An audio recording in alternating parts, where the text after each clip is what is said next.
What's going on, squad? Welcome to another episode of the Change Lives Make Money on the Internet podcast. It's your boy, Brian Mark. And in today's episode, we are joined by my clients on PODCHATS. I just want to drop a quick little note that if you have not gotten my book, it is now live on Amazon. All right. It is now live on Amazon. So if you guys haven't gotten my book, go to Amazon. There's the Kindle version. There's a physical copy version. There's all of the above. All right.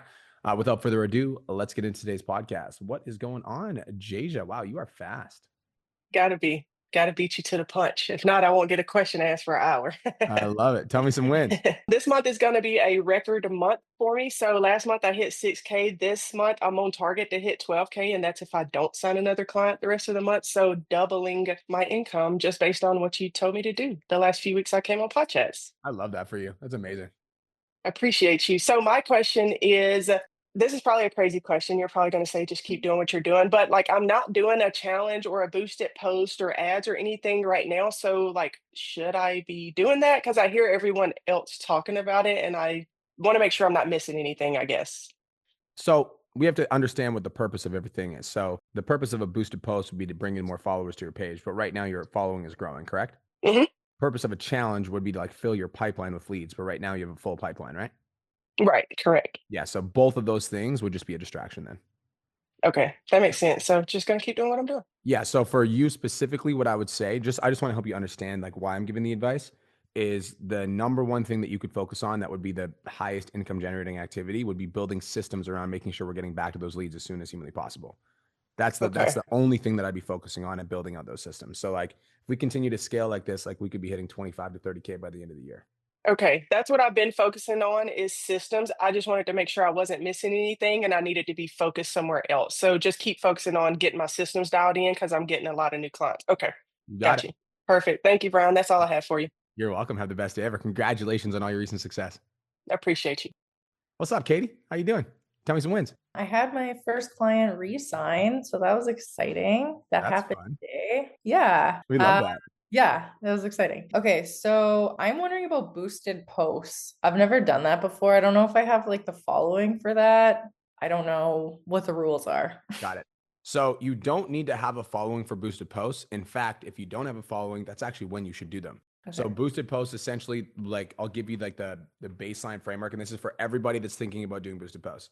The reason you would do a boosted post is so that you were consistently bringing in people that were your ideal client to your page. The post that you would choose to boost would be a post that is specifically targeting your ideal client avatar. So a bad example would be like, here are my favorite 3 healthy snacks if you're in the grocery store, because that's not targeted. A good example would be if you're a woman in your 30s that's having a hard time losing weight, it's because your metabolism isn't the way that it was in its 20s. So steal my 3 favorite foods that I'm going to get at the grocery store that will help you speed up your whatever. So Okay. the language that you use has to be very specific, and then you would just boost the post to put it in front of that type of person. When you're going to boost the post, Katie, this is really important. Boost it on your Instagram desktop, because then you avoid the Apple service fee. So just log into Instagram through your desktop and boost it through there.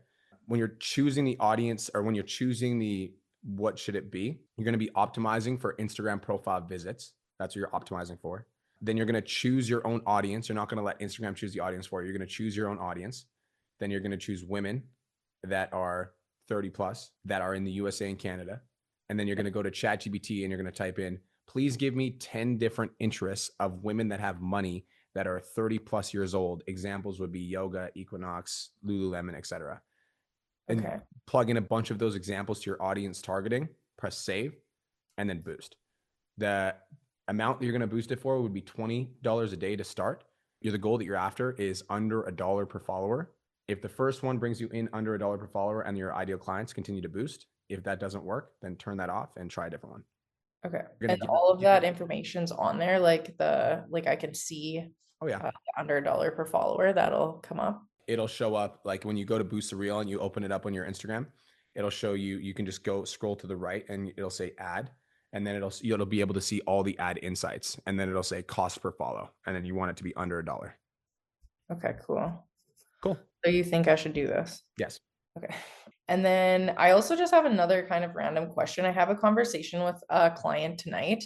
I'm scheduled at 7. She just started 2 weeks ago and she hasn't done anything. And I sent her like kind of like an accountability, very coachy Loom video. And after that, she was like, I don't think this is working for me. She paid in full for 6 months. And like, I obviously know like kind of how to handle the situation, but I also don't want her to back out. Yeah. So I would hear, you need to get her on the call and hear Mhm. her concern and hear what she has to say. And then you'd be like, I honestly hear you. I hear that you feel like it hasn't been working for you. And to be fair, we haven't started yet. So here's the ask that I have of you is I would like, because like you told me when you signed up, this goal, this goal, this goal was really important to you. And this thing, this thing, this thing was the biggest thing you're struggling with. And I'm 100% confident that we can help you do that. But in order to do that, we need to start. So here's my ask is that give it a shot for the first 60 days. And if you don't absolutely love it, I'll let you exit the program. But I like it's irresponsible of me not to give you an opportunity to actually do the program because, you know, you're in the program now, you may as well make the full use of it. And I would like to help you get started. So what's been the biggest reason that you haven't been able to get started? Is it that you don't know how to log into the app? Is it that you don't know how to do the groceries? Like, what is it specifically? And then just go right into it. Like, you're just going to assume that she's going to continue and then ask her why it's been hard for her to start. Right. Okay. Yeah. Thank you. Cool. Thanks for shouting me out again too this week. Always. I appreciate you. Okay, bye. Bye. What's up, Abe? How you doing? What's up, man? I'm doing great. How are you? Amazing. Tell me some wins. Win is I re-signed a client for a full year, which is awesome. Paid in full. Nice. Yeah, that's nice. So I have a couple of questions, man. First one, also on boosted posts. I'm struggling with this, man. I'm been trying like with different reels, different demographics. I've had like one that have brought me one client where I basically just say, if you're a busy man that want to lose muscle and want to build muscle and lose fat, follow me, basically. And then I have a lot of like before and afters or 4 or 5 that just pop up on the screen. I've run different ones, but I'm getting a lot of like unqualified people, and I've tried different demographics. Right now I'm trying like with supposedly high income areas in the states, but Are you choosing high income interests? yes, that as well. Like equal, like there's something Yeah. fucked up. So I need to fucking Yeah. something's fucked. I know So something is fucked up. okay. Yeah, I've used ChatGPT to really like find like very like high income stuff, like whether that's like different golf I brands want to or backtrack for 1 sec. yeah, How much have you spent on boosted reels? like all in all, Yes. oof, I don't know, but it's like $100 maybe per like for 14 days. I think it runs for like $100. 14 days so you've only spent $100? Yeah, no, for each sort of reel. So in total, I'm not sure, but probably like at this point, $1,000. $1,000. Okay. Yeah, You made one sale. How much did you sell that person for? yeah, 1249, and he renewed on a paid in full for a full year, so Oh, okay. So how much is your year program? 2,500. So you spent 1,000, make 2,500 bucks. Well, plus Yeah, plus the 1249. So you've spent 2,000, you made back 3,000. So right now Yeah. we call that a winning ad set in the Million Dollar Mastermind. Now, what we need to determine is, I think that the problem that we have, Gabe, is that we're testing and trying a bunch of different stuff. Because if you're only spending $100 over 14 days, it's like, in order, like, I would assume that out of every 100 followers that you get, you're going to book one call. That's my assumption. So out of every 100 followers you get, you'll book one call. So if you have a reel that you know performed well, that booked you a call and sold you a client, but then we turned it off to test something new, it's like that one worked. So like, let's go back to the one that fucking worked, and let's run that campaign. And then out of the people that end up following you, like, how are you deeming them as unqualified? I just look at their profile. I mean, it's like you can see like pretty quickly that these are not like Do you have Advantage Plus on? no, I don't. Okay. So I would choose one of the reels, the one that you said that's the best. Okay. And then I would I wouldn't do $100 over 14 days. I would do it for $20 a day. This is how we're going to find a creative that works. So the audience settings are very simple. United States and Canada, income that fucking, or you don't even have to do Canada. You can just do United States if you want. And then income, like high income fucking things. And then I want you to boost that one reel. Like once you have the audience, boosted reels audience is pretty fucking easy. So I wouldn't really fuck around with the audience once you have the high income stuff. At that point, then we need to play around with the messaging. So $25 a day for the next 5 days should bring you in 100 to 200 followers. Then once we bring 100 to 200 followers in, if those followers, if you go 48 hours and every single lead is dog shit, then turn it off and let's boost a different reel. And we're just going to do that until we get ideal clients. And like, so we can't run it over 14 days, because if we're running it over 14 days and you're going to wait 14 days to figure out that all your leads were dog shit, where I would rather figure out one that works. So we already have one that worked. Do you know which reel that client came from? Yeah, I know. So whatever reel that client came from is the one that we're going to choose first. Yeah. $5 a day every day, and we're not going to turn it off until we determine that this reel is not fucking working anymore. But once you find one that works, it will usually work. Like, and then we can scale that one up. So let's stay focused on that one and let's not get distracted with other ones. We're just trying to find one that works. Yeah, makes sense. I'll do that. And would you change, because right now I have it like locked in on like high income cities or like states in the US. Change it. Yeah. Okay. It's United States. Yeah. You need to give the I would just do the interest targeting. Interest targeting is what you're going to do. Interest targeting and the words that you're saying in the video. Okay, cool. Perfect. Can I ask one more question, bro? Hit me. Cool. So this, I mean, my retention is pretty good. And what I do is like after 8 weeks or whenever they see great results, I pitch them on a 1-year renewal, and that has worked very well. However, I have like one outlier that hasn't done super well on the program. I managed to jump on a call with him, get him back on track.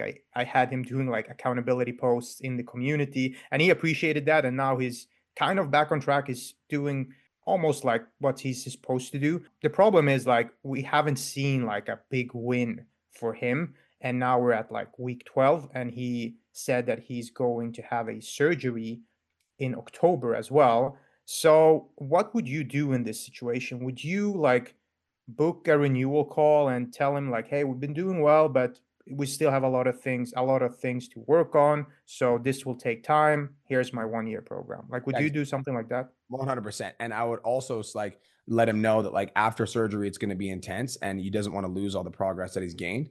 And so I'd highly recommend getting on right after the surgery, and I'll work with you up until the surgery. You'll take however much time that you need to take off, and then immediately we're going to get back on track right away. Okay. So you would ideally jump on this call before the surgery, sign 100%. him up for, 100%. and then tell him that we can pause for like whatever weeks he needs. Okay. Yep. Great. Thanks a lot, man. Cool. Thanks for being my client, bro. Talk to you soon. Thanks. Bye. What's up, Mike? Tell me some wins, brother. What's going on, man? Best day of my life. How are you doing? I'm doing great. Got a lot of wins. I got 8 people in my 6-week challenge starting Monday. I'm going to be front cover of a magazine for my town, and we're just crushing it with posting twice a day now. I love that for you. It's nice when I'm 16 reels ahead of today. So I'm going fucking posting into next week, all the reels I'm scripting. So it's nice. My question is, I had a reel that got more views and engagement than like any of my views. So I'm trying to double down on that specific reel, and it's not turning out how I want to turn out. Just wondering if you can look at this exact reel to see how can I make it double down on it. Okay. What's it about? Just saying like this, like pairing, like putting 5 foods together, saying like this is what parents are snacking on without even knowing, and it adds up to calories, and this is why you're fat. All right, let's see this one. I think it's got 1,000 views. It has 3,000 on my trials. You passed it a long time ago. A little more up. I'm sitting on a table. That one right there. Goldfish, this handful of trail mix, this handful of crackers, this pile of crust from a kid's sandwich. It all adds up to 635 calories. And all these tiny things you're grazing on while you're playing with your. This is 300 calories of cheese and crackers. And this is 300 calories of cheese strings, cucumbers, and peppers. I could finish this cheese and crackers in 2 minutes and still want more. But with cheese strings and veggies, it takes longer. This is 300 calories. These look like the exact same fucking thing. That's why this video didn't perform well. Like, it looks like you're showing me the same thing. Also, this meal doesn't look like very enticing. Like, it doesn't look like doesn't look like I'd want to fucking eat the one on the left, you know? So I'm like, I'd rather have the crackers. Thanks, bud. Peace. You know? Okay. So the one with the popcorn also popped off on my trial reels. Yeah. So like, look at the visual difference between the two. You know what I mean? So like, there's a fucking very distinct difference. Whereas like this looks like the exact same fucking. This very distinct difference in this one. This is also handful of goals. It's just visually appealing. It's fun to watch. Okay. Looks different. It all looks different. It's relatable. You know what I'm saying? But this looks fucking identical. So there's like, it looks identical and it doesn't look appealing. Makes sense. This looks appealing. Okay, so just make it look more appealing. All right. You're on it. It looks good though.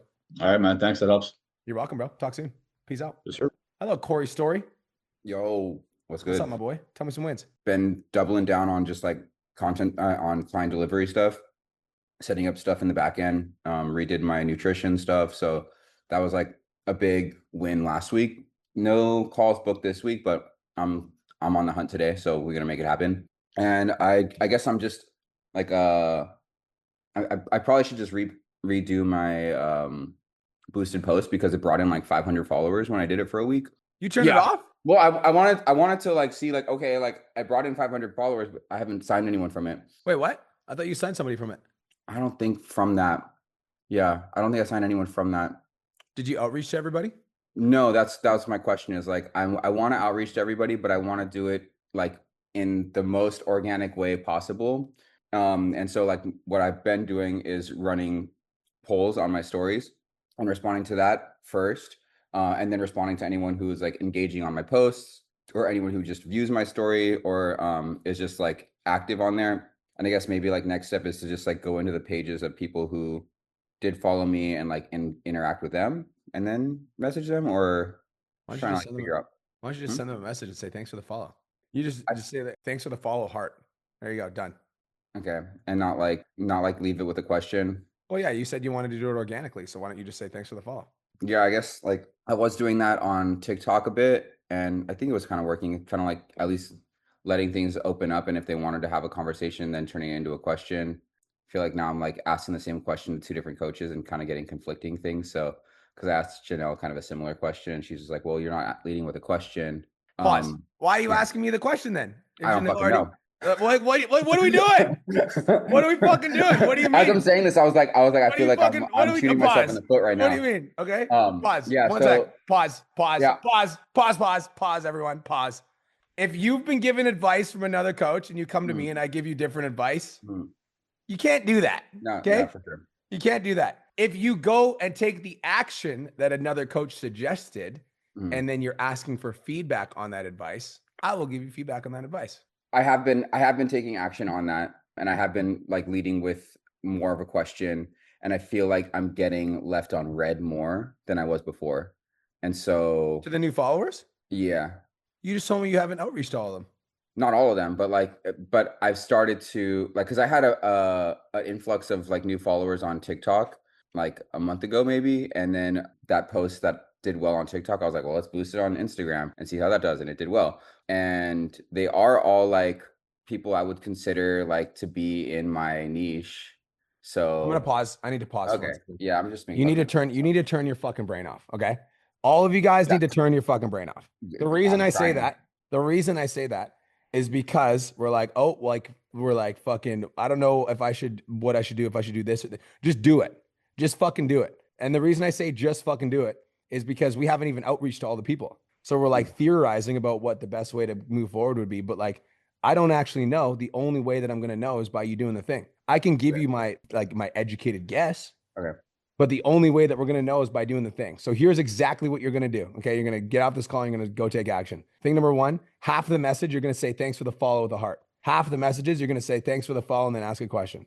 And then we're just going to do that for 500 people. And we're going to see what gets the best response. Done. I love that. Thank you. Done. I'll do that. And I will boost the post again, just to start getting some more traction back to my page. Done. And you don't have to like, by the way, you don't have to spend a fuckload of money on it either. But like, if you guys have a post that's bringing you in ideal clients, like keep it on for like 10 to $20 a day. Just keep it on. Never turn it off.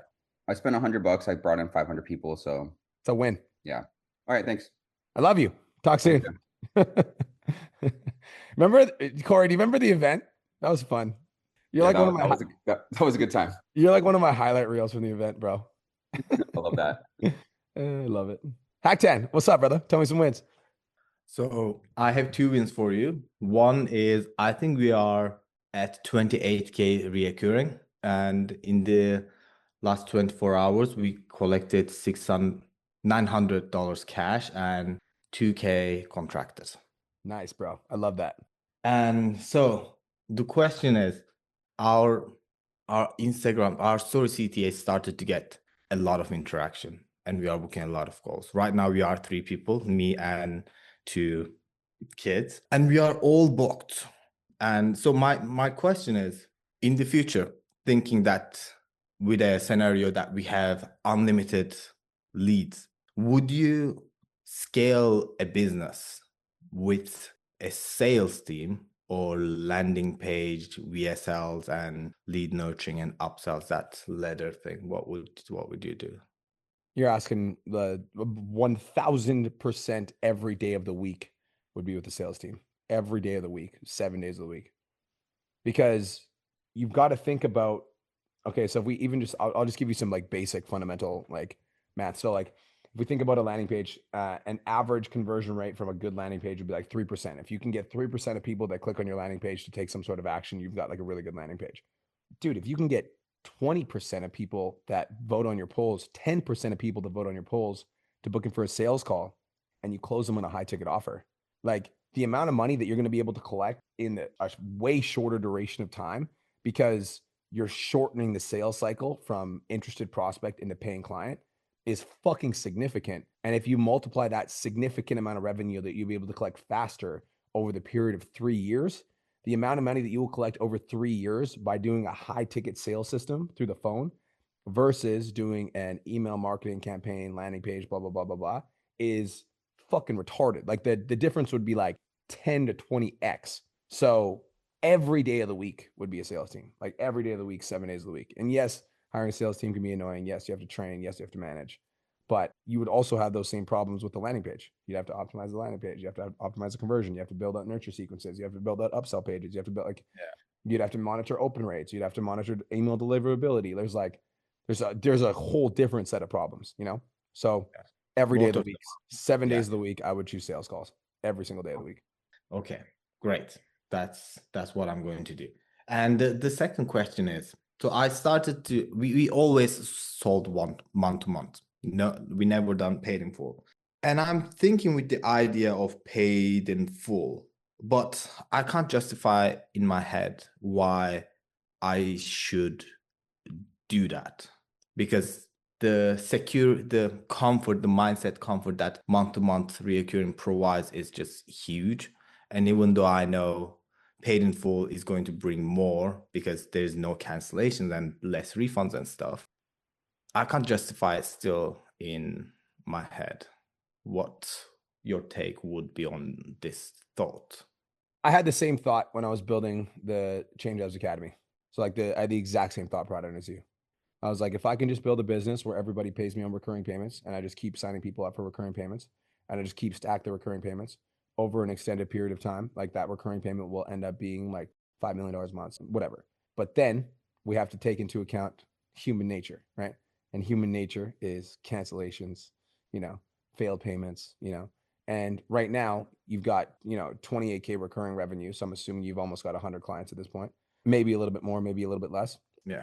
At 100 clients, we're talking, even if 7% of your clients have a failed payment per month, 7 clients a month, super easy to manage. 500 clients, 7% of your clients have failed payments a month. That's 50 to 60 people now that we're chasing down. It's like I'm a big believer in building your recurring to a certain level, but like once you're at a level where all of your bills are paid, all your expenses are paid, I would rather collect the cash up front for 2 different reasons. One is it gives you more leverage and more opportunity to scale the coaching company. Because if you have more cash in the bank and more cash on hand, you're able to do higher leverage things like hire the team members necessary to put them in the right places, join the mentorship programs, like hire the right people, like spend money on ads, whatever you need to do. There's more cash on hand in the bank if you get more paid in fulls. But 2 is like at scale, it's like chasing down people for failed payments is fucking annoying. It's like my nemesis, And at 2,000 clients now, like, bro, it's like 2 people's full-time job, at my company right now. So it's like, it just becomes a little bit more of a headache at scale. So I will also say, Hacktan, that everybody has a different risk tolerance. So I've got some clients in the Millionaire Mastermind that they only sell recurring, and that's all they'll ever sell, period. Like Emily and Matt King, who are 2 of my Millionaire Mastermind clients, making $100,000 a month, they only ever sell recurring. They never sell paid in fulls. Even though they could, they just choose not to. So part of it is a risk tolerance thing. If you're just like, no, I just want to sell recurring, then sell recurring. But if you're asking my logic behind like why I'd sell paid in full versus recurring, the logic behind it is I want to have more cash on hand to be able to make the moves that I want to make in the business. So in that case, then, so once I start to work with good closer, they are going to ask for a lot of money. Then in that case, the closer's money is going to be also reoccurring. Is that going to be the case? I don't want to have that conversation on this call because I don't want people in the 10K mastermind to go start hiring closers. That's $1 million mastermind conversation. Sure. Okay. Yeah. Okay. I just want to respect the container because as soon as I ask that question, then I'm going to get questions in the group being like, well, what about? No. Yeah. Can't do it. Yeah. Okay. Okay. And for anyone who is listening to this podcast, for anyone to start from like zero with no information, this company is the company to like scale and do everything. You have a lot of testimonials already, and I was very skeptical when I first joined, and in the first 2-3 months I was still skeptical, but now I can see like that you don't even have a competition in the market. So thanks, brother. I appreciate that. Yes. Thank you. I received that. You're the man. Tell Najee I say hi, bro. Appreciate you. Will do. Peace. Carolina, what's up? Tell me some wins. Hey, Brian. I hit 10.8 already this month, both from new and recurrent. So wow, on the 24th. Look at you. That's amazing. Yeah, it's good. But I have to say it was a very fast start of the month. After like the first 10 or 15 days, it really went down. So that's why the question I'm going to ask you, I'm looking into a boost posts because I remember that last week you were saying like, okay, we do that if there are no leads coming. And I feel that that's what's happening right now. I think the last 2 weeks, I haven't booked any calls. I've been in very, very little conversations. I'm going through content mastery and implementing everything also with like the call that Kenny did this Monday, like everything. But anyways, it's not that just goes like from one day to the other. So I feel that like my problem right now is lead generation. I mean, with sales, I've been getting very, very good. So yeah, I wanted maybe like your intake and like which type of post should I boost? Like I'm very lost right now in like what to boost, like what to do.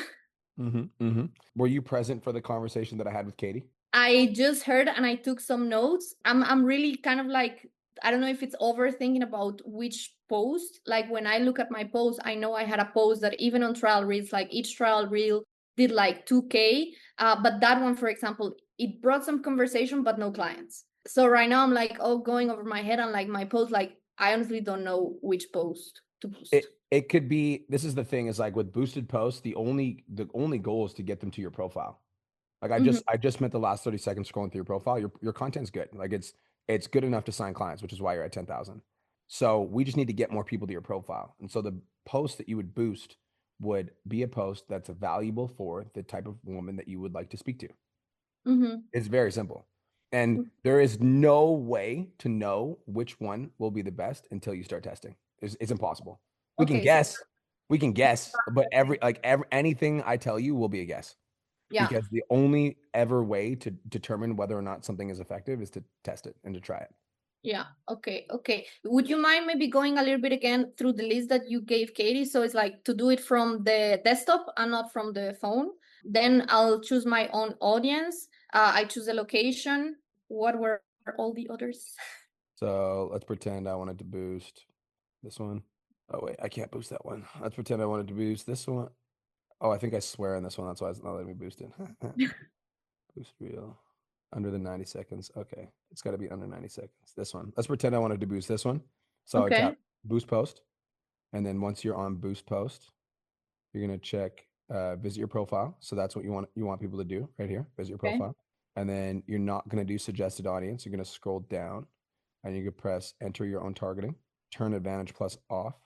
You would call this like Carol, that's rich ladies. And then the locations would be United States. We're going to go Canada.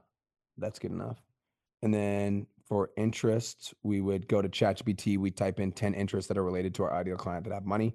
You could even ask it for like 50 and you would type all those here. So Lulu.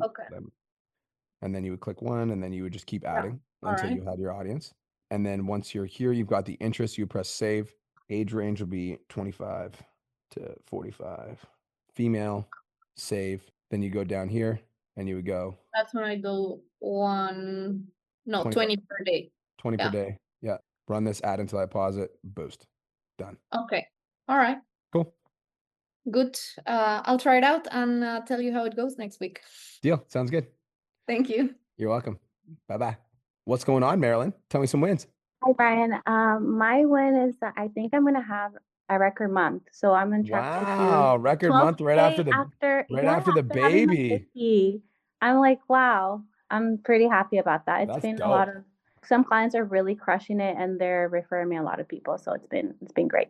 We love that. So I wanted to ask you, I know there's been, I also had a question about boosted posts. So I think I got like most of the information about that, but I just wanted to clarify about, I know you just told, I forgot her name, but to just try it out. What you mean by that is basically just like to do it, because I don't have an actual video that it has been like viral or that has gotten like, I would say a lot of follows from a video or a post. So I don't really have anything that I could boost. So I feel like I have to just keep or maybe make a new one. I don't know what you would recommend for that. This is funny. This podcast is going to be like a boosted post, I know. literal masterclass. It's hilarious. Seriously. I know. I'm here for it. It's all good. So your post doesn't have to go viral or get followers to boost it first. Okay. The only thing that matters is whether or not that post it has the messaging for your ideal client. That's the only thing that matters. Ideal scenario is that you also say follow me in the video.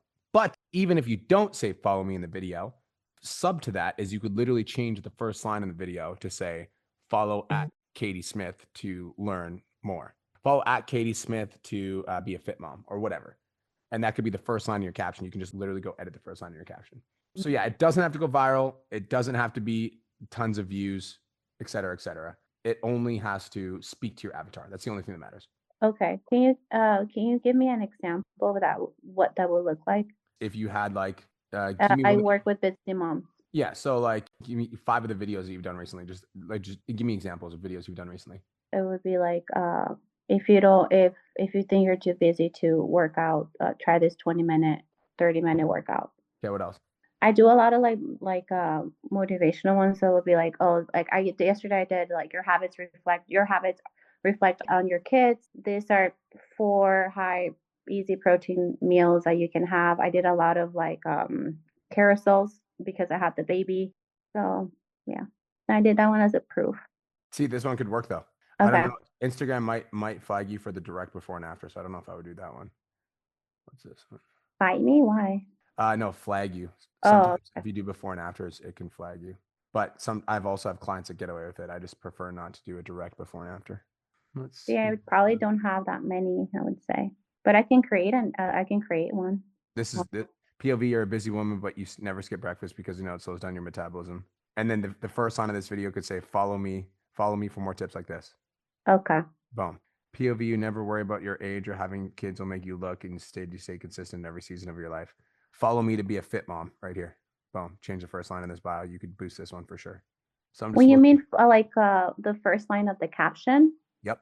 Okay. Right here. Follow me to be a fit mom. Wish more moms move into the 30-minute workout. Boom. This one's boostable as well.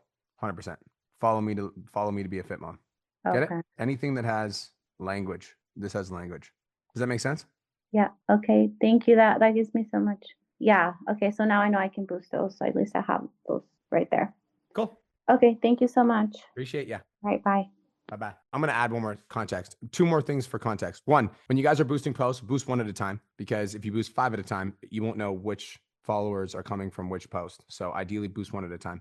2, when you guys are boosting posts, make sure you outreach to every single person that follows you, because the real value is being able to start the conversations. If you're boosting posts and you're not doing the outreach, then you're not going to be able to maximize the amount of money that you can make from that revenue that you're spending. So make sure you guys are doing your outreach to people that are following you from those boosted posts. Arthur, what's going on? Hey, what's up, Brian? A couple wins. I had 2 clients graduate their programs. One guy lost 36 pounds in 16 weeks. The other guy lost 22 pounds. So my clients are crushing it, and I'm feeling really happy about that. Nice. I love that. Cool, man. So my question's more around mindset, I guess. Like the last couple of months have been really good. Like July, I doubled my income from June, and then August was a record month.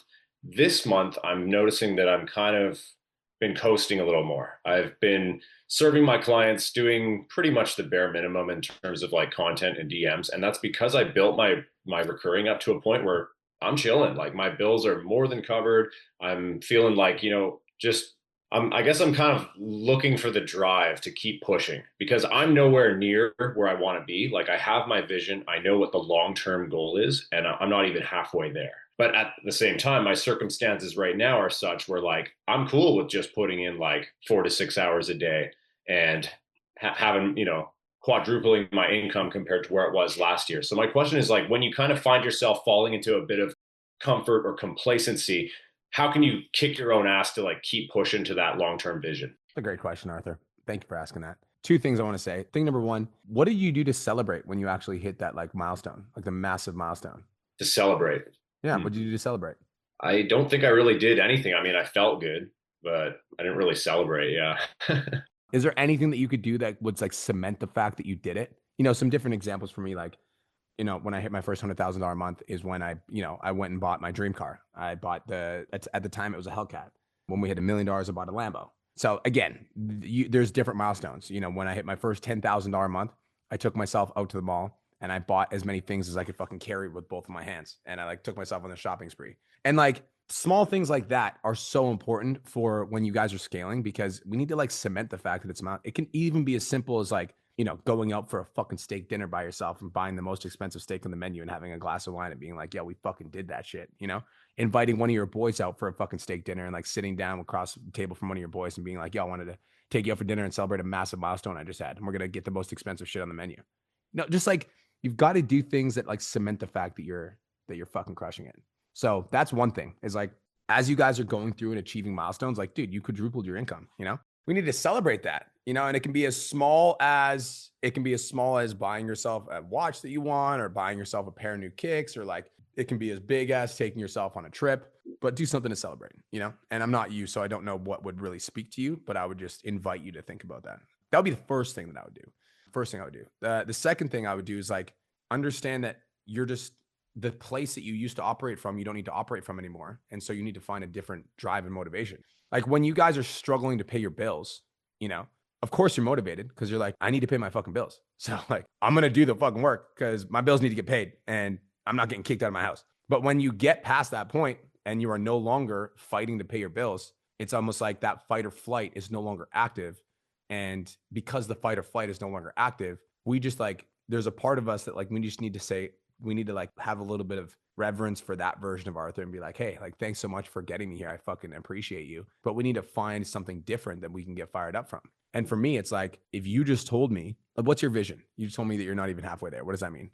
My vision is building the #1 online fitness coaching business for metalheads and getting to a point where I'm between 30 and 40K monthly. What are you at right now? I'm at 11. Last month was 11.1. Okay, but do you actually want to be the #1 business coach for metalheads, or are you just telling me that? Now, that's a really great question, because yes, I absolutely want to build a platform that, become a thought leader in the music scene, build a platform that helps people and keep scaling and expanding, not only, for my own, personal income, but to really create an impact in the music scene that I believe needs that message. It's just on a day-to-day, I guess I'm having trouble bridging the gap between the vision and the daily, like, when you each day when you listen to your vision, right, and you're trying to put yourself into that place and you feel that when you're listening to it, and then it's time to sit down and actually do the work, and then there's kind of like a dissonance between the vision of where you want to be and like the daily grind and focusing on the process of getting there. Does that make sense? I understand what you're saying. I think that I think that the dissonance is only coming because there's no sense of urgency from you. Right. And there's not a sense of urgency, because I also think this is really important. I don't think that you always need to be inspired to do the thing. I think that's a lie. I think inspiration's a fucking lie. And I think that when you are inspired to do the thing, you should be extremely fucking grateful for that and be very thankful for that. But if you think about like the best fighters in the world, like, do you think the best fighters in the world are just like inspired all the time to go get the shit kicked out of them fucking 5 to 6 days a week so that they can be the champion? Probably not, right? It's probably not like something like, oh my God, I can't wait to go get punched in the face today. you know, but it's like, that's not the mindset that it takes to be successful. Like, think about the best bodybuilders in the world. We think about like he fucking retired. Why did I forget his name? Bumstead. Thank you. Bumstead. It's not like he was like, oh my God, I can't wait to do this cardio session today. You know, he just like, you need to attach the level of effort that you're putting towards the thing as accomplishing the vision. Because for me, I just attach my level of effort to me achieving the vision. It's not, I don't try to find fulfillment in the things that I do on a day-to-day basis. In order for me to do the very best that I possibly can, I'm just going to put my maximum effort that I possibly can towards that thing. And I'll know that by putting my maximum effort towards that thing, I'm significantly more likely to achieve that vision. So it's like, I don't really look for inspiration, if that makes sense. Like, there are days that I'm very inspired for sure. And on those days, I'm like, let's fucking do some shit, you know? But dude, to be honest, there are some days where I'm like, I'd rather fucking not do the thing. Like, I'd rather not, you know? But I still show up and I do the thing because the vision and the place that I'd like to get to is like so crystal clear that I'm willing to do whatever it takes to get there. Right. So the first thing I want to address is you don't have to be inspired to do the thing. You just have to put forth your very best effort. And if I feel like the reason that you're coming to this call and having this conversation with me is because deep down, you know that you're not giving your very best effort right now. And I think that's the only reason that you're having this conversation with me, because you're making money, you're doing well, but you know that you're not giving your very best effort. And so this isn't a conversation that you need to have with me. This is a conversation you need to have with yourself. And you need to look at yourself in the mirror and be like, yo, you're not doing your very best. And like, there's another level inside of you. And it's time to fucking start activating it. Like, it's time to take this shit seriously, because you, motherfucker, are going to be the #1 fucking metalhead fitness coach on the planet. And you're not acting like it right now. And so like, you need to fucking step up. And this isn't me talking to you. This is like, that's the conversation you need to start having with yourself. Like, I don't care if you don't want to fucking do content. You have to, because there's people that need your message. Like, I don't give a fuck if you're tired, right? A lot of other people are tired and they're broke. You're tired and rich. Fuck you. Go to work. What's wrong with you? You think just because you don't get to pay your bills anymore that you just get to take a day off? Fuck you. Okay, I'm going to take you out for a nice dinner because you did a fucking good job last month and you hit your goals. We need to fucking get our shit together. You understand what I'm saying? Yeah, absolutely. That makes total sense. And it's about like flipping your consciousness so that you're your own coach in a way. Yes. The ideal scenario, bro, is that like there are times that I still need to have conversations with mentors, but like on a day-to-day basis, bro, like I'm just like ruthlessly committed to the destination that I'd like to get to, which means that the actions that I need to take on a day-to-day basis are just an absolute necessary part of the place that I'm trying to get to.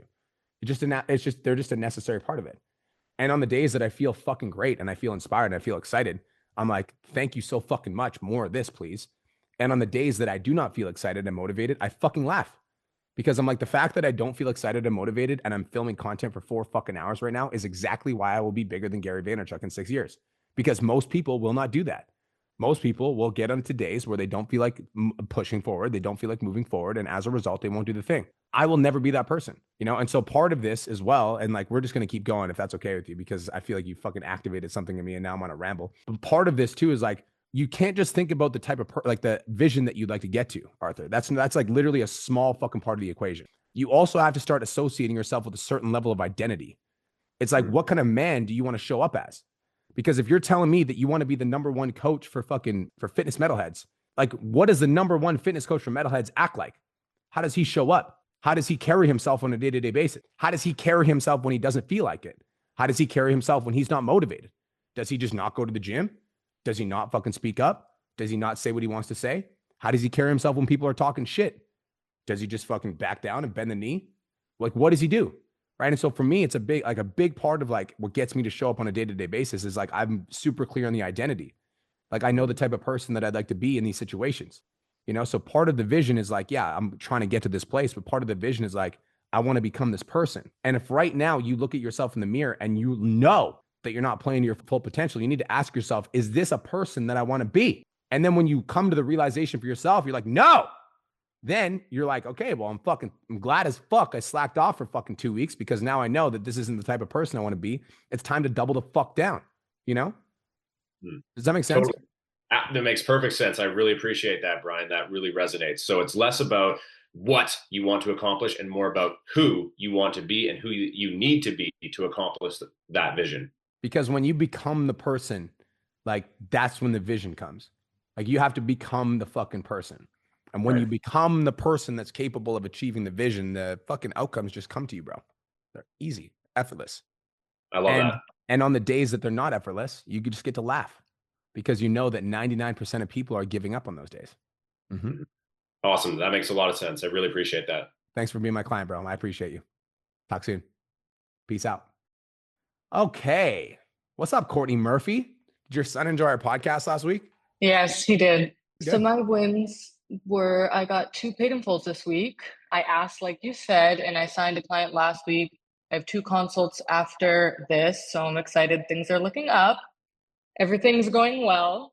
My question is, so obviously right now I'm trying to focus a lot on lead gen because I wasn't asking and now I'm asking and that's going in the right direction. Yep. I've noticed content has been put on pause because I've been more focused on that. And I think what my issue is I get caught up in the editing because I got a new camera, I got new mics because I really want my quality of content to get better. And I think when I get to the point where I'm editing and like trying to make it better, I overanalyze and like almost like have a perfectionism problem where it's like it's taking much longer than it should because I have such a high standard with my like how I want it to be. And I feel like that's what's fucking me up. And to be honest, even what he was just saying before me when you were talking about vision, to be completely honest, it's even crazy to say this. Like my bigger vision isn't to be a fitness coach. Like I want to always be a coach, but I don't want that to be my only stream of income. I want to do more than that. I want to have multiple streams of income and be a content creator. So I feel like why I get so caught up is because I'm like,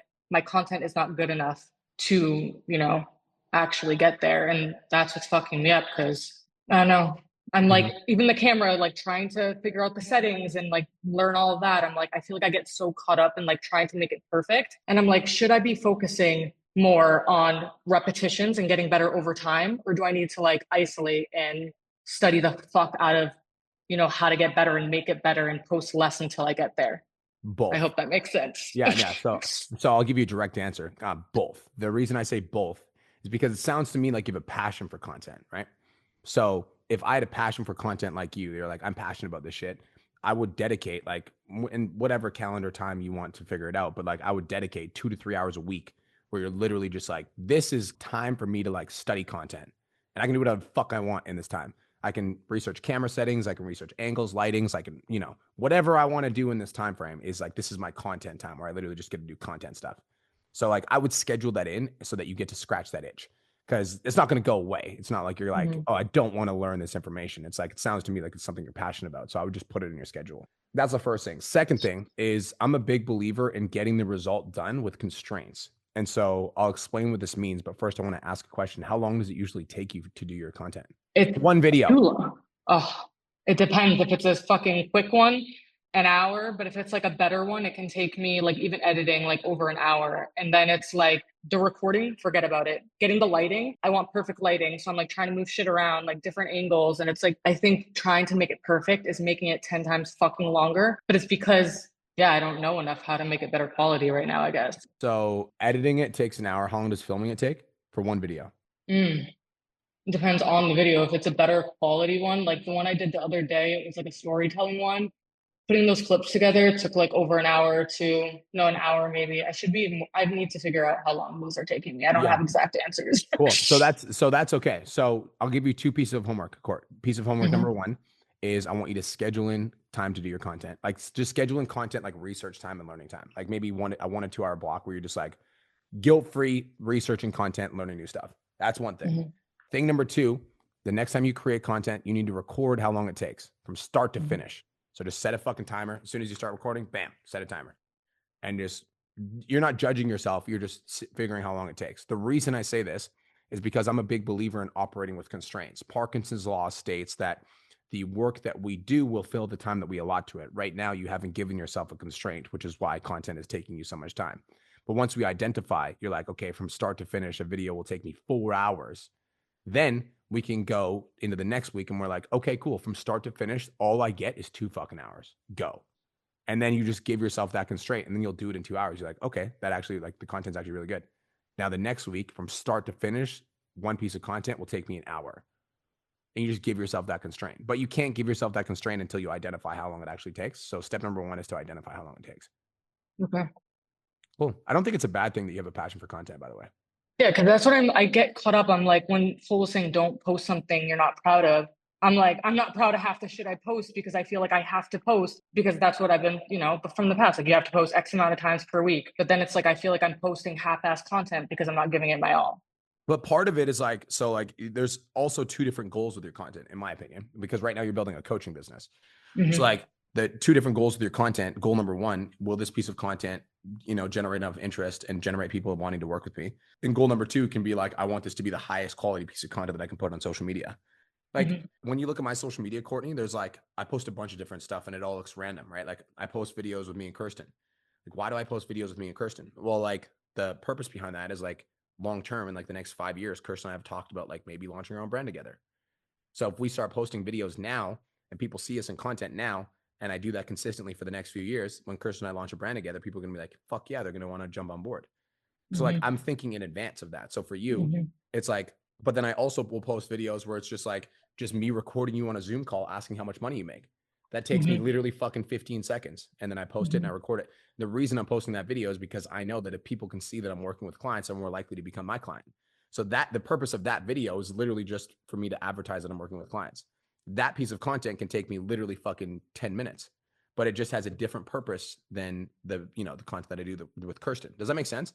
Yeah, that makes a lot of sense. There's also pieces of content where I want to demonstrate my expertise and really like showcase how fucking smart I am. I think I'm kind of smart. So like in those pieces of content, I'll actually sit down, I'll write a caption. Writing the caption will take me 30 fucking minutes to really perfect it and make it good. Then I'll choose the best photo. I'll make sure that the photos flow well together. And then I might make a carousel out of it. Like that can take me an hour sometimes.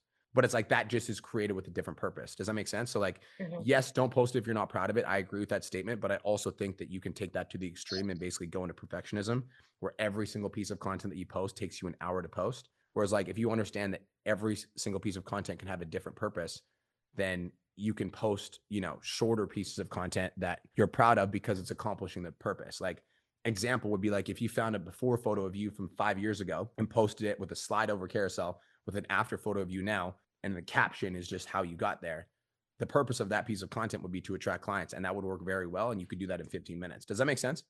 Yeah, I feel like I do those a lot, that I'm just doing those all over too much, but I get what you're saying. It makes a lot of sense because, yeah, I think at least saying it to you and letting you know, like, I want to make a lot of money with coaching. I know you can make an insane amount with coaching, but that's not my long-term vision. Like, I want to be the brand. I want to be a content creator. I want my family to be that, just like how you're saying, Curse. Yeah. So yeah, it makes a lot of sense. Cool. I love it.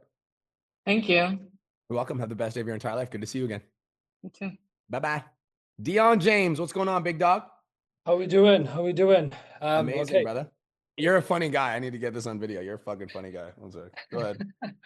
Okay, so I've made $8,600 so far this month. Record month so far. I got 3 calls booked in for the end of this week, Thursday and Friday. And yeah, funny enough, I was going to say upon what Arthur said, I feel the opposite. The more money I make, the more fucking scared I am. Interesting. Tell me more.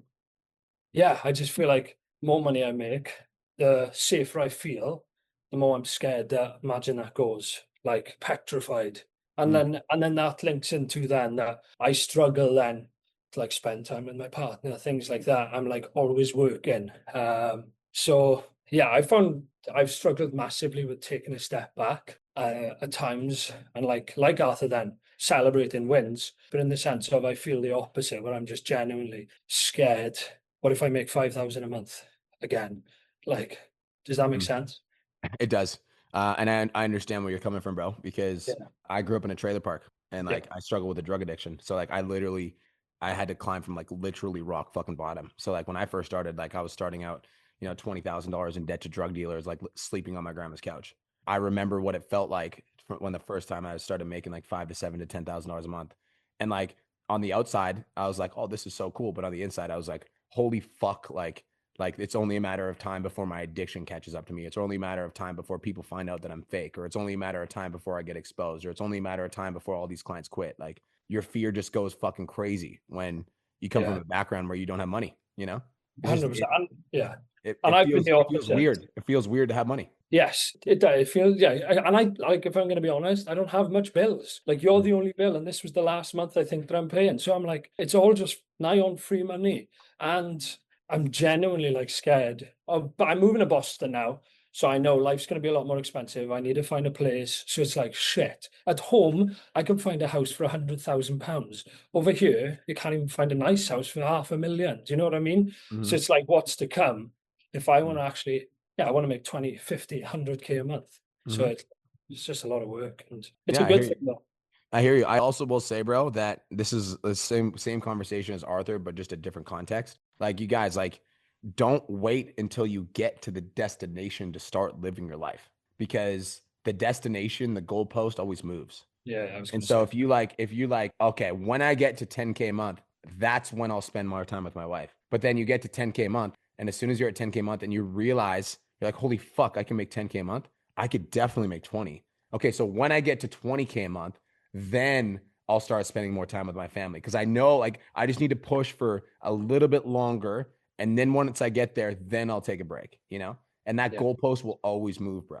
Like, it always moves. And like, that's the good and the bad thing about being an entrepreneur. Good thing is you're in full control of your income. The bad thing is once you realize you're in full control of your income, you're like, holy fuck, this is fun. So yeah, bro, like, my invitation to you, Dion, is like, you need to start asking yourself what kind of life you want to live, not just what kind of business you want to have. Because now that you've identified what kind of business you want to have, like, I'm just going to, I like to think about like negative consequences as a motivation for me to do the thing. So negative consequences, let's say you make $25,000 a month, but your wife looks you in the eyes and says she doesn't love you anymore. Is that worth it? No, it's definitely not worth it. You know what I'm saying? So like, when I think through that negative consequence, I'm like, I don't want that. So then I'm like, okay, like, if I'm making $25,000 a month and my wife looks me in the eyes and says she's fucking proud of me and she's proud of the man that I become in the process, is that something that I'm looking for? Like, is that something that I want?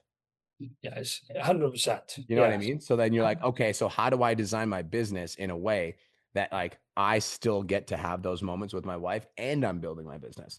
And the answer is you just create boundaries. And I can make boundaries, but for some reason, it's like when I'm in work mode, it's like I just don't switch off. So I need to obviously set boundaries and wise. And I think the funny thing is, like you were just saying there, I thought to myself, when I start making £5,000 a month, I'm going to be the happiest person alive. And then I made £5,000 a month and I was like, well, this is shit. I want to make more. So it's like, I hear you, bro. yeah, you're preaching to the choir, my man. I hear you, bro. I hear you. So like this, I want to fucking talk some shit to you for a second, because you're funny and I'm funny. All right. You're like, I can make boundaries, I just don't. That's like saying you can't eat healthy and you eat like shit. It doesn't fucking make sense. Okay. So like, if you know that creating boundaries will benefit your life, like, I'm going to invite you to start creating them. I'll give you some simple ones. Okay. Simple boundaries that I like to have. Me and my wife have an agreement that after 6 p.m., no phones. And that's just, I'm giving you an example. You don't have to follow my verbatim example, but it's like after 6 p.m., no phones. There are times where that rule will be broken. And if that rule is broken, then I communicate like, hey, babe, XYZ is going on in my business right now. So I need to be on my phone a little bit later. I love you so much. You know, I'll put my phone down as soon as I'm done work at 7 tonight, whatever. But like, we create boundaries, another boundary, and another kind of like thing that me and my wife set up to make sure that we continue to build our dream life together. Once a week, we go out for date night. It's non-negotiable. Every week, we spend 4 to 5 hours, no phones, on a date. Fucking, I take her out. We do something fun every week. It's happened for the last 5, 6, 7 years. So that way, no matter how busy I get, I still make her a priority. There's also one day a week that's just a family day. And so on family day, whatever the fuck Kirsten wants to do, we do. If she wants to go for a walk and hang out with me by the beach without phones, that's what we do. If she wants to fucking spend time by the pool, that's what we do. If she wants to go for dinner with her family, that's what we do. And I put my phone away and I'm fully present. So like, those need to be boundaries that you like create, where you're like, because when you're working at, like, you need to treat your relationship like you treat your business. Because when you're working on your business, like, I'm assuming you're like, fucking leave me alone, you know? Like, I got shit to do. I want to sales. Not exactly, but it's like, you're focused. You're like, you're focused. You're doing your content. You're doing your sales calls. You're doing your check-ins. You're like dialed in.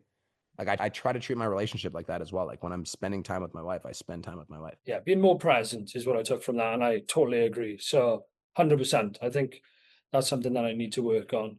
So no, I appreciate that. I've got one other question. Of course, brother. So when I started out coaching, so I've been in the fitness industry for years, since I was 15 years old, became a manager in a gym, etc. So then I started online coaching and I was charging like £85 a month, 2.5 years ago. And now I still have clients. I'm up to 52 clients. So I'm making 8,600 this month, but I got 52 clients. That math doesn't matter. So how I need to say something, because I'm not putting as much effort into them as I do on my like high ticket clients. And I know I'm not doing it. And I put a lot into my clients. I spend a hell of a lot of time. So I'd still say it's great value, but especially for the price. But I don't know how to turn to them and be like, this is just too, yeah, where do I go from here? Yeah, got it. So if you are 100% convinced that you are undercharging your clients and that you need to increase their rates, you just have to know in advance that you're probably going to lose 50% of them. That's okay, because that's going to free up some mental bandwidth and some time. There is a way that you can do that though. And do you communicate with your clients primarily via voice note, Loom video? How do you usually do it? WhatsApp, Loom check-ins on Loom video. I speak to my clients daily. Yeah, so I would just send your clients a voice note that would say something like this. Yo, what is going on? Dion, hope you're having the best day of your entire life. I just wanted to send you a personal voice note because as of recently, my client load has increased and the value of the service that I'm giving has massively increased as well. And due to those things, I can no longer offer you the service at the price point that I'm offering it to you at £85 a month. The price point moving forward, if you wanted to do the one-on-one coaching with me, would be, £200 a month. Now, I understand that you might not be interested in continuing on with me at this price point. If that is the case, I completely and totally respect it. But if you would like to continue working with me at this rate, I would absolutely love to have you as a client. So just shoot me a message back and let me know what your thoughts are, because if you'd love to continue working with me, I'd love to continue being your coach. But if you can't do the increased price, I completely respect it either way. And I just want to say thank you for being my client. Hey, I like that. Perfect. Bam. And there's only about, I think I counted earlier, there was like 13 or 14, which are on, not even 85, 100 and 125 are the ones which I'm like, that I want to shift. Yep. So it's not a huge deal of them. And to be honest, I've got great relationships with them all. Cool. So I can imagine that a lot of them will stay on. Perfect. So yeah, you just needed to hear that. But no, I appreciate you so much. Thank you. Hey, thanks for being my client, bro. You're the best. Congratulations on all your recent success, bro. Thank you very much. I appreciate you. Okay, peace out. Yo, McKinnon, Mr. Mitch, what's up? What's up, 10K fam? What's going on, Brian? How you doing, brother? Tell me some wins, big dog. Tell me some I'll wins. tell you some motherfucking wins. Wait, I gotta get you up here. You're not spotlighted. I need to spotlight your ass. You got the energy. I gotta spotlight your ass. One sec. Spotlighting your ass. Ass is spotlighted. Go ahead. So what's it called? Wins are doing great. Systems are outstanding right now. I just filled a 25-person challenge entirely from TikTok. So that's a new one. Wow. And that's going really well. And they're all hot leads. They sound very motivated. They're kicking ass in the challenge right now. So it's a great time. I love that. What's it called? 2 questions for you, Brian. It kind of feeding off not only what we talked about, I believe it was last week, but I believe her name was Courtney. Hi, Courtney, if that was correct. But touching on like content explosion, again, what I've been finding a lot of success in lately is not the actual coaching material, but the personality, documenting my journey. I compete in various sports, a lot of stuff going on.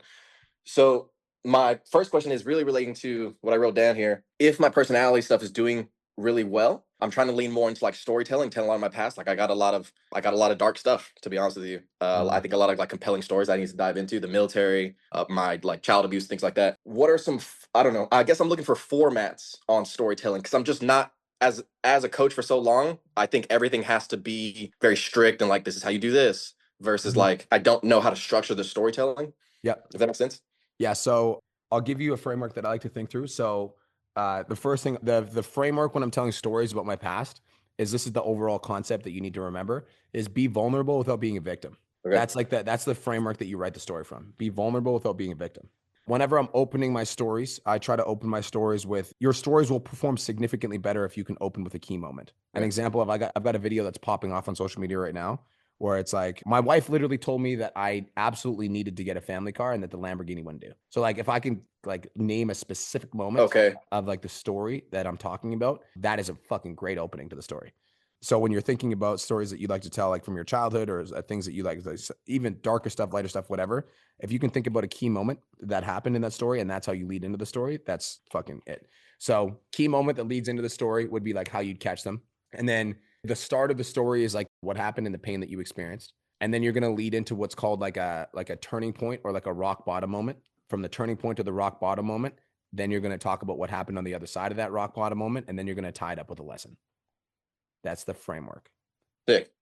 So like an example would be, I came in at 3:00 in the morning and looked at my grandma after being high on drugs for 24 hours straight. And she looked me in the eyes and I burst into tears. And at that moment, I realized I was an addict. I realized that I just spent the last 6 months doing nothing but drugs and drinking. And I was at complete rock bottom. I like collapsed on her couch. She went into the room. She didn't ask me what was wrong. She went into her room. She grabbed a Bible. She came out. She held my hand. She cried with me and she read me the Bible. And that was the moment that I realized that I needed to change my life. From that moment on, I just got clean and sober. I quit cold turkey. I started working on my fitness goals, started working on my vision, and I got absolutely committed to changing my life. That one moment taught me that, like, you know, sometimes you're not able to change for yourself because you don't truly love yourself. But if you can find somebody in your life that motivates you and inspires you and you can change for them, then do it for them because they're watching you and they're counting on you. Do you find that that's like a very like just talking to my camera? Yep. Am I doing okay? So there's 2 ways to do that. Way number 1 would be like, I just feel like those type of stories are like way more like it lands way harder when you're just having a conversation with a camera. Like that type of stories like lands way fucking harder when you're just talking to the camera. Okay. Because if you're like doing like highly produced, highly edited, people are like, fuck you, you know? Yeah. You know, Okay.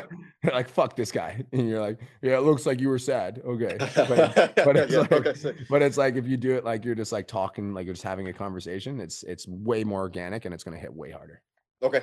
For sure. I'll keep that in mind and I can implement that this week. And then 2, man, is just going to be, when, again, not trying to break things. If it's not broke, don't fix it.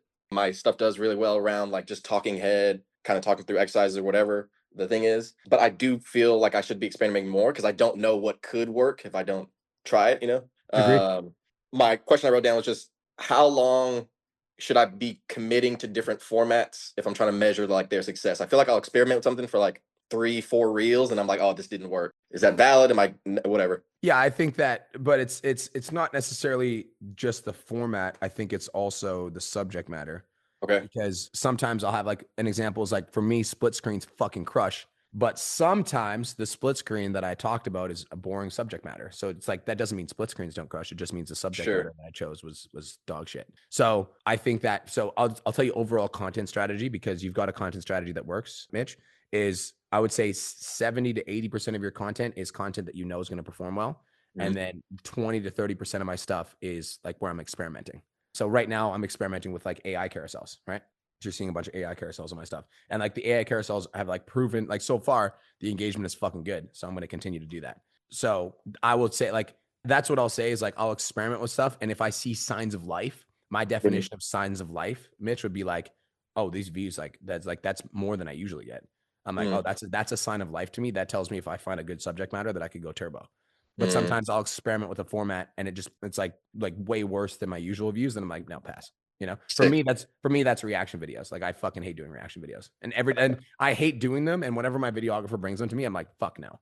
So like, I know I shouldn't do that because I hate them and the views are low. So I'm like, I shouldn't do that. Okay. Sick. Because you know what I need. Thanks, man. Appreciate you. Jeremy does fucking love me. That's right. The only time I'll do reaction videos is if I'm talking shit to Jeremy Lee Minor. Other than that, fuck reaction videos. Gina, what's up? What's up, Brian? How you doing? Tell me some wins. Great. I just booked a call while on this call. So that was something I've been working on, which is great. And nice. I have been working through like 20 program updates this week. So it's busy over here, but great.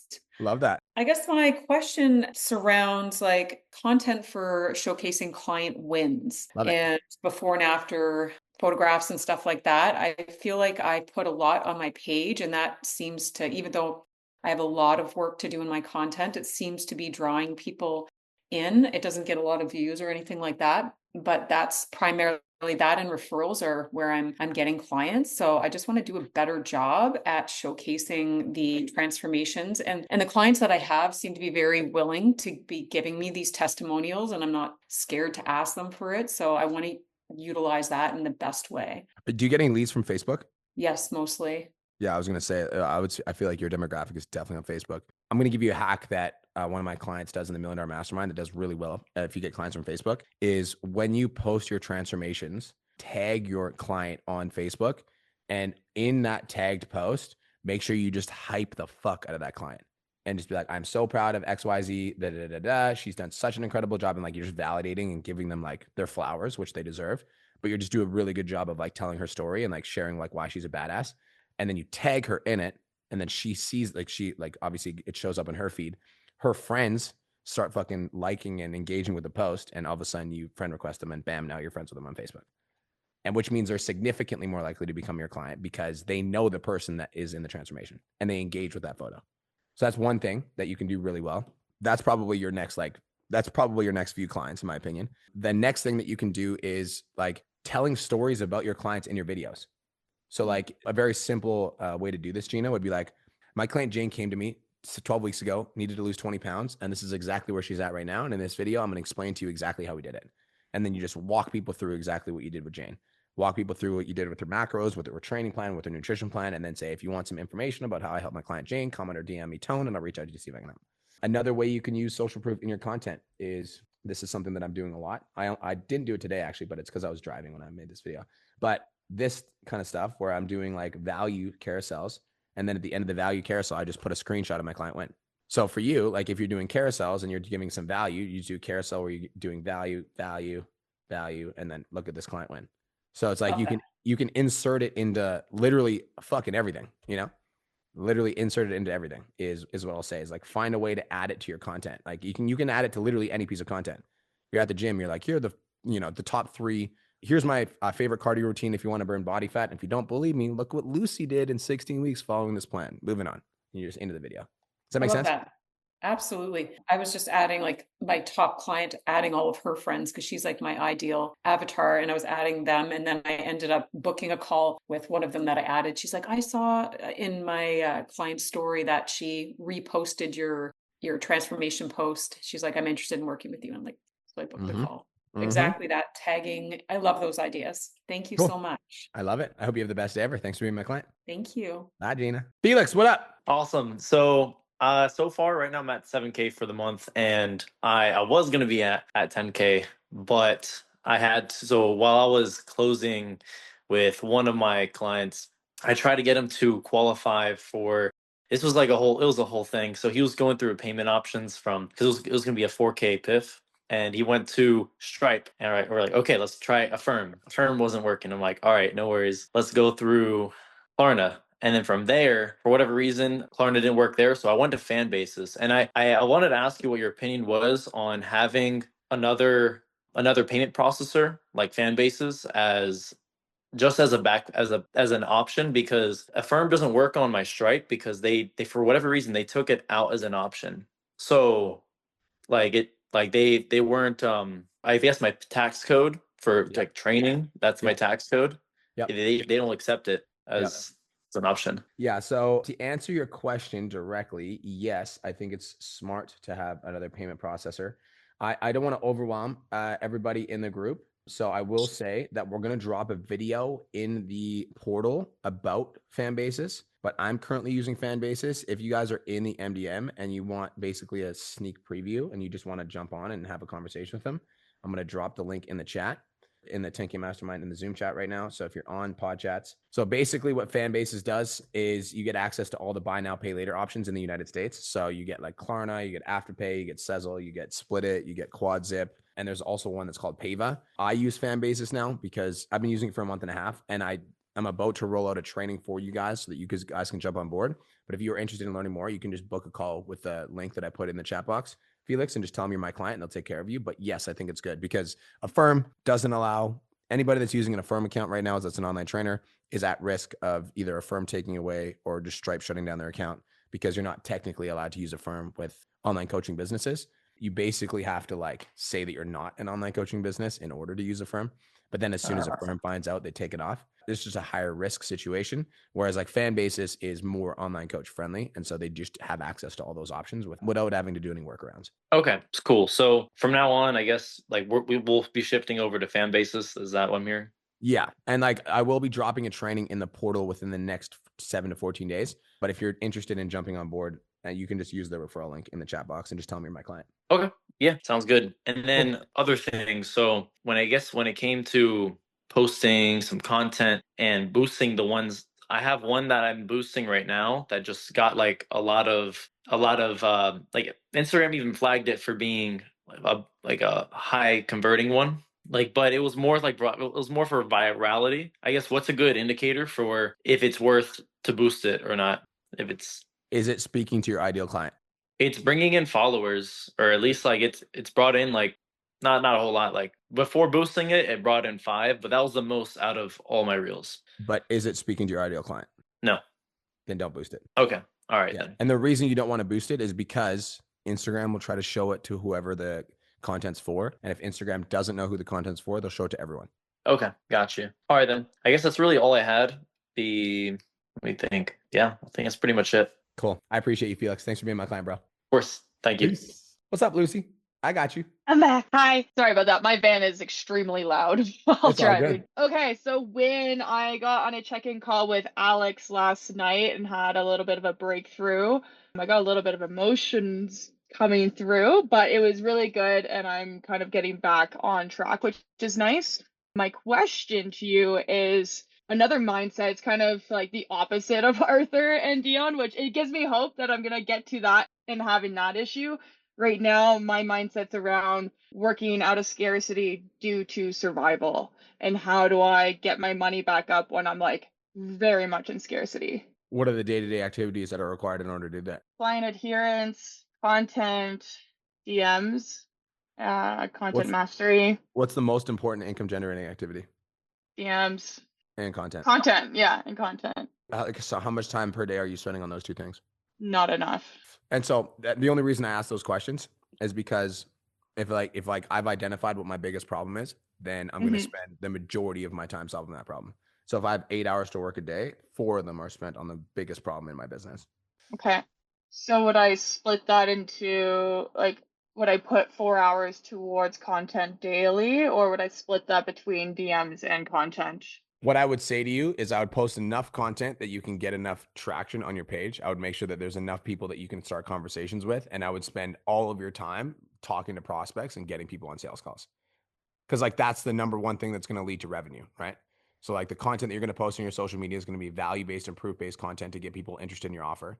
And then I'd be interacting with everybody on your page, past clients, people that you've had conversations with in the past, re-sparking old conversations, sending voice notes to people that were used to be in your program, opening up Calendly and Typeform and hitting up every lead that's hit you up in the last fucking 12 to 24 months and like doing everything in your power to get your income back up. Like I would spend all of my time and energy on those things. And obviously you still need to take care of your clients, but if I wanted to get my money back up, that's what I'd be focusing on for sure. I think the biggest obstacle I'm facing right now with content is just not knowing who I want to speak to or who I want to like hone in on with my avatar. And that I feel is creating a lot of resistance as to like how to create content to attract the avatar. I don't know what I want to attract. Yeah, well, that's part of it. But I also think that like that problem is solved in an hour if you just sit down and focus on it. I think that part of the reason that that's like a problem is because like, have you just sat down for an hour and opened up an avatar document sheet and just been like, who's my avatar? I've like typed out the kind of problems that I typically solve with my clients. I just haven't really identified like what I'm specifically super passionate about to helping those clients and finding that direct niche. I'm going to give you a hack, Lucy. Okay. I want you to go to Manus. Manus is like an AI chatbot. You can do this in ChatGPT too. I think Manus is smarter. What I would do is, do you have some notes of the type of person you'd like to work with? Yeah. Okay. So there's an app you can download for your computer. It's called Whisper Flow. Okay. And I want you guys to all go download Whisper Flow. It's a literal fucking cheat code. It's going to change your life. I'm going to show you guys how to use this. It's an AI. You download it, you use it on your computer. It's going to change your life. Watch this. Okay. Ready? I'm just going to press a button on my keyboard. I'm an online fitness coach that works with women, usually about 30 plus, and I'm trying to figure out who exactly my ideal client avatar is. I don't know exactly who my ideal client avatar is because I do have 30 clients in my program right now, but some of them aren't ideal clients. The ones that are ideal clients, these are their specific character traits. Number 1, number 2, number 3, number 4. I have this client, Sally, and she's been working with me for 6 months. And the reason that I like Sally is this reason, this reason, this reason, this reason. Sally, I think, is a nurse or something like that. And she's been working with me for 6 months. She paid in full and she's the best client. I would like to work with more clients like Sally. I'm going to give you a bunch of different problems that of the avatar that I typically work with has. Can you help me come up with an avatar? I'm only looking to work with women. I'm only looking to work with women that have money. And ideally, I'm looking to work with women that are ready to make a transformation. Can you help me create an ideal client avatar? So you just press a button and you just talk to AI. And then AI's this one button. Now I don't have to type anymore. It's fucking brilliant. So you can literally just sit there with your computer and AI and brainstorm until you have an avatar, you know? So I think we can solve that problem literally in 30 minutes to an hour for sure. Okay. And then on the back end of that problem, once we figure out the avatar, then we just start creating content. And then I kind of had a thought today, but I don't know if this is too niche or like too specific, and I haven't really delved into making content around this. But a big reason as to like why I moved to Canmore and Banff is to be active in the mountains. And I think like I would really like to build clientele in this region and be able to like there's a lot of people here that are financially wealthy that enjoy a variety of activities that may have injured themselves in the past that are not doing the things they used to do. And so I was thinking of like honing in on more like mountain-based outdoor activity niche with sprinkling in some like pain-free rehab stuff in there. Could. I just don't. I think that's like you're like niche within a niche within a niche. Yeah, it's true. I think that what would be wise is broadening it just a little bit, because like like just you going and doing stuff outside is going to attract people that like want to live that lifestyle. So it's Yeah. not like you have to verbally say that in your content. I don't think that would be the niche, but what I would do is like for $10 a day, you could have a boosted post that was running specifically to people that are in Banff, specifically to people in that area. And then you're the fitness coach for people that are like, you know, you live in Banff, you're local. You're like, if you're in Banff and you enjoy outdoor activities and you want to live a fit and healthy lifestyle, so whatever, make sure you follow me. And it's like a 6-second video that you could run just to Banff, and then you're boosting it to like Banff specifically. Banff and Canmore, you know, so like that would be a way that you could attract clientele, and then you probably start getting recognized around town. But I wouldn't like hone in on that specific of a niche if I were you. Okay, cool. Thank you. I appreciate it. Cool. Anything else? No, I think that's everything. Okay. Thanks, Lucy. I appreciate you. Thank you. Bye-bye. Q Rush, last and not least, big dog. What's going on? What's up, dog? What's up, brother? How you doing? I'm all right. Mindset's good. I'm just fucking in scramble mode a little bit, or a lot of it. So I don't know. I guess basically I just need some direction. I've been with you. You've been, I've been trying to go on tweaker mode, and it's crazy. I feel like I've sent more messages than I ever have, and I booked no calls from it. And I don't know what's going on. I think it's a content thing, obviously, because I'm just talking to the same fucking people. So I guess long story short is I need to make some fucking money, because I got the bill coming up, I got rent coming up, blah, blah, blah. And I'm like, I do historically well with challenges, but the way conversations are going right now, I'm not really sure how filling a challenge would go right this second, or at least what good leads. So when it comes to just hitting the streets, hitting the DMs, should I just be just grinding it out and just focusing on maybe starting to reach out to new followers and things like that? I'm just kind of figure out which way to go with it, because I'm in like scarcity mode for the first time, and it's starting to like affect me how I'm going about my day to day. And I'm usually just ready to go, hyped up, and now I can tell like I'm just like, I'm not the right word. It's like money hungry. Like I just want to like, I'm just thinking about money, and I don't like that mindset of just focusing on money. I've been normally focused on helping people, about having fun, about doing my live streams, and I haven't been feeling that way for like a month, and I don't know what's going on. Last time we had a conversation, didn't you say you booked 9 calls and closed like 4 people? Closed 4, some old calls. Yeah. But that's pretty much all I've gotten in like the last few months. So we didn't book any calls. You went tweaker mode, and then it was 1 week or 2 weeks that you booked 9 calls. It was 2, but it was pretty much, and I'm not complaining, I just want to give you the facts. It was pretty much people I've already had in my ecosystem a little bit, like from previous challenges. One of the people I brought back was a former client, like I talked about. So like nothing bad, I'm not complaining, but like it hasn't been anyone new, or like from followers, or from new conversations or anything, or like zero engagement on my polls, things like that, or not zero engagement, but like the 5 guy type posts. I just kind of stopped posting, which I know this isn't the right answer. As I say, I kind of stopped posting them because they weren't really getting any feedback. But as I say that, I understand that sometimes conversations start when people don't actually vote. They still see it. And so I get that too. Yeah. So I just want to backtrack. I want to check through all of the things that we are and are not doing. Thing number 1 is where are you sending these messages to? Are they just like new followers? Like, are they people engaging with the content? Like, where are they? I haven't had like a full structure for that. I try to start with, you always talk, the hot to cold list. So like, comments, like, I try to follow that order of of that. I don't really send too many to new followers. I have lately just because I'm trying to message everyone. How many new followers are you getting on a daily basis? Trash, a couple a day. Okay. So we're speaking of the same people. Do you have any sort of boosted post going right now? I never boosted a post, and that's also a thing too about like being in such a scarcity mindset. I'm like scared to spend more money right now, which I haven't. It's just a mind fuck, dog. That's weird. So I'm like, so there's a couple things that I need to say. So first things first is when I'm looking through your content, I don't know, like it's not clear to me who you're speaking to. Like it's not super clear. I'm looking through your content and I'm like, I have no fucking clue who your avatar is. I agree. I'm on content mastery right now. That's why I'm like, should I just fucking just go all in and finish content mastery?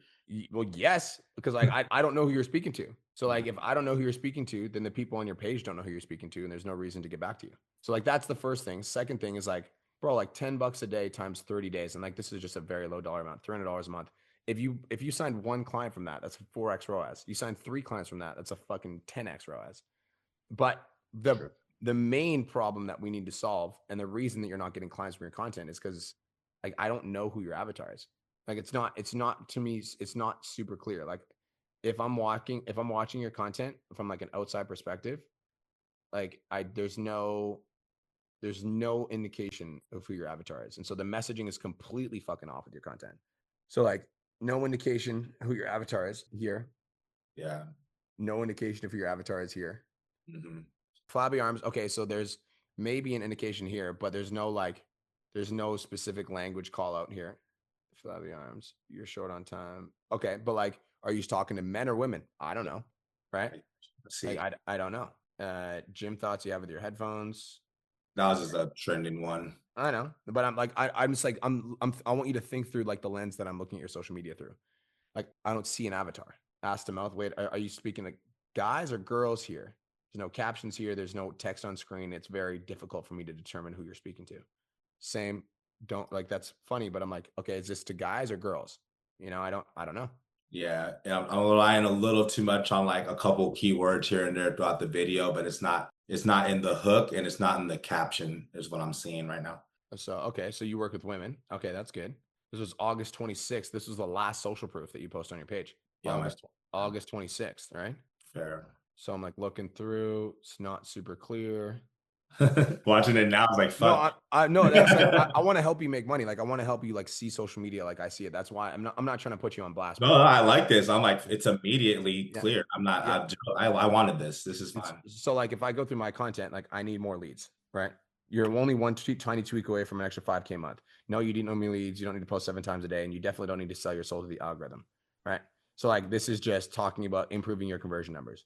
I don't have time to build the business. Very clear. 0 to 10K per month in 90 days or less. Very clear. If you're miserable in your job now, in 5 years, even more miserable and a lot older. Very clear, right? I don't have time. Let's see. Your Instagram account is a marketing funnel, right? And then I talk about how to make your online fitness coaching business into a marketing funnel. All right, posting content daily, but you're not signing clients. Gotcha. You should actually fucking watch this. This is the one you need to fucking watch. Okay, go watch this one. This is the one that like, but you're not solving. So that's the like. We're gonna fucking play this for 1 second. Not solving one person's specific problem. And because you're not creating real, tangible solutions that people can take away from your videos and take action on, they have no reason to want to buy from you. That's 100% the thing that I can see on your social media. Yeah. 100%. That and number 3 is you don't have enough eyes on your stuff because we're not running follower ads. And like follower ads are literally just, you know, you're taking one specific solution that you make to one specific person, and then you're running that in front of more traffic. Dude, I'm going to show you some stuff. Okay. I want to put you on. I need to physically show you. Christian Caba is in my Millionaire Mastermind program. Christian Caba is making $25,000 to $35,000 a month. If you look at his views on his reels, getting the same fucking views that you are. Yeah. But watch this. Up because you think that lifting lighter. Busy moms, the reason you can't lose your last 10. My mom belly won't go away no matter how much exercise I do. You're struggling to lose the mom belly because you think that cardio is the solution. If your legs are jiggly and you're not lifting weights at least 5 to 6 days a week, then you're messing up as. Lost 12 pounds and my A1. You know what I'm saying? 100%. So like, it's so dialed in. So dialed in. So then when people come to his page, It's like, it doesn't matter how many views he's getting on his content. All you need is like, people just, the right person lands on this page and scrolls through 3 or 4 videos. They're like, oh, this dude's for me. Boom. Reminds me of Dawson that you have, built by Dawson, something like that. I haven't seen his content a little bit, but it's very much every line or almost every first sentence is busy mom or something moms or blah, blah, blah, blah, blah, which I was kind of on for a while. I probably need to get back. Not probably, I need to get back to that. I guess the weird thing is, and it's, I guess just talking it out loud, it's one of those. Even DM clothes to stop settling. The fuck does that mean? Actually, Janelle told me that. Or DM clothes to stop settling. It's okay. I'm going to talk shit. Think about it from an outside perspective. Okay. I'm a mom. I come to your page, mom, woman, whatever. Gotcha. Helping women stop hiding in their legs and start loading their clothes again with that. So like, what would that woman, what's the ideal that like that woman wants? Like they're bigger. I mean, I don't like to use the word confidence. So I mean, they want to feel. What is a word they use to describe how they want to fucking feel? I want to teach you to think like a marketer. I hear energetic. I hear more confident. I hear, trying to think of an individual word. Think tangible physical result. Attractive. I hear that. They want to be attractive, feel more attractive. But that's not a tangible physical result. Oh, result. I mean, I straight up just hear losing belly fat, losing fat. I hear that straight up. Okay. I want you to find a keyword in your type forms that your women have said to you a lot as a goal or aspiration they'd like to achieve. And I want to use that as a keyword. Clear energy a lot. But I had energy for a while. Energy, just even energy. Like, I don't like energy. I don't like clothes. Like, because it's not an aspirational, like 10K. 10K is so fucking crystal clear. Like, DM me 10K. You're like, why would I DM you 10K? You want to make 10K or you want to fucking make 0K? You know? I had down 10 at one point for a while. That's not bad. That's better. That's not bad. I like that. I personally like that one, but I didn't get any hits on it, so I've been experimenting. Yeah. So like down 10 is like closer to where we want to get to, but it's like, how do we say the same thing in one word? Toned. I know it's stupid and lame. I've had those where I don't change it all the time, but like I've tried tone, I tried confidence. This is the thing is like whether or not people DM you the keyword in your bio has fucking nothing to do with the keyword in your bio. But what I'm saying is the keyword in your bio should match the actual message that you're trying to communicate on your page. You know what I'm saying? So like if I'll give you an example, Q. If all of my content on my page was fucking funny fitness content, funny shit like this, but then my bio said DM me 10K to grow your coaching business, nobody's going to DM me 10K to grow my coaching business because all my fucking content on my page is funny stuff with me and cursed, right? The only time somebody would DM me 10K is when they're scrolling through their Instagram feed. They see this. If you're miserable in your job now, in 5 years, you'll be even more miserable and a lot older. They're like, oh, that fucking slaps. And then they go to my page and they're like, DM me 10K to grow your fitness business. Bam, DM me 10K. Does that make sense? Yeah. So it's like, it works together, you know? So it's like the message that you put in your content, right? The person that you're speaking to watches your video and they're like, oh, this fucking resonates. This makes sense. And then they go to your page and then they see a keyword that also resonates and they're like, bam, DM me keyword. That's how it works. You know, It's not like they land on your profile and they're like DM clothes or like, you know what I mean? That's why I said, what the fuck does that mean? Cause I'm not saying that to like talk shit to you, but I'm like, that's what the prospect will like. There's no connection between why I would DM you clothes and then you would help me lose weight. Like it doesn't like, you would have to explain that connection to me. And if you have to explain that connection to me, it doesn't resonate, right? Yeah. So 10K is not something I need to explain, you know? It's like you say DM 10K, it's pretty fucking self-explanatory. So we need to have a word that's pretty self-explanatory. And we also need to have that same sort of mindset with our content queue. Like, this is good. I'm glad we're talking this out because I feel like you need this. I think that if you spend the time really thinking through the type of person that you want to work with and the type of woman that you'd like to be, have as your client. And then we can even look at all the clients that we're currently working with as a really good starting point for that person. And we can ask ourselves what they do for work, how active are they? And, what are their interests? What were their hobbies? What were their goals when they first signed up? Let's go into their DMs. What did they say to us in the DMs? What are some of the things that they're saying to us in their check-ins? Blah, blah, blah, blah, blah. We design an avatar around the people that we already have. Then we start speaking to that person in our content. And like, I would say 50 to 70% of our content, when we're creating it, we're really talking to that person. And then we can still have the funny stuff on our page because we want the awareness stuff. But if your goal is to make money, then we need to start resonating, because now that my content resonates with people, right? When I DM them, they're a lot more responsive. And the reason they're responsive is they're like, oh, dude, I fucking love your content. And the reason they love my content is because I'm thinking about them when I'm creating it. I'm like, what sort of language should I use to describe the pain points that they're experiencing so that it clicks with them, so that they listen? Does that make sense? For sure. And that's what, this is good timing because I have I have been doing that the last couple weeks through content mastery. I redid my avatar sheet and I didn't use ChatGPT. I actually fucking sat there for like an hour, did it all and figured out. I've had conversations the last couple weeks with my favorite clients. So I'm glad I am doing that prior to you saying that. And looking at my own content, I can't remember if it was you or Cole, probably both, but it was like, can people get results from your page? And I was like, that's a 0. So I've been focused on putting out content you can get results from, maybe not the last week or two, because I've been just on tweaker mode. And I was like, okay, it's not getting results and it's not speaking to a direct person. So then I was like, fuck, okay, let me dive into content mastery. But I was like, but I need to keep having conversations. And then it's just this snowball effect of what the fuck do I focus on? Because there's a million things to focus on. Both. You just need to be disciplined with your time. Suck at that. It's like, it's not one or the other. It's both, you know? I know. You know? That's like me saying like, well, like I've got clients in the Millionaire Mastermind and clients in the 10K Mastermind. It's like, which one should I focus on? Both, you know? Yeah. It's like, you know, I got a pregnant wife and I've also got a successful business. What should I focus on? Both. Like, it's not like, you know, I've got my fitness, I've got my business that's crushing it and my gym routine. What should I focus on? Both, you know? They're both. We just need to be disciplined with our time, you know? This time to this time, I'm doing this. And then this time to this time, I'm doing this. It's not one or the other. It's both. Yeah. You got this shit, Q. Okay. I know. This is crazy. I've been with you over a couple years, and the first two, this is only the last month have you been hearing me complain. It's that. I know. You got this shit, bro. I'm not used to this mindset, and I feel all right. I know it's good. I know I made $8,000 a couple months ago.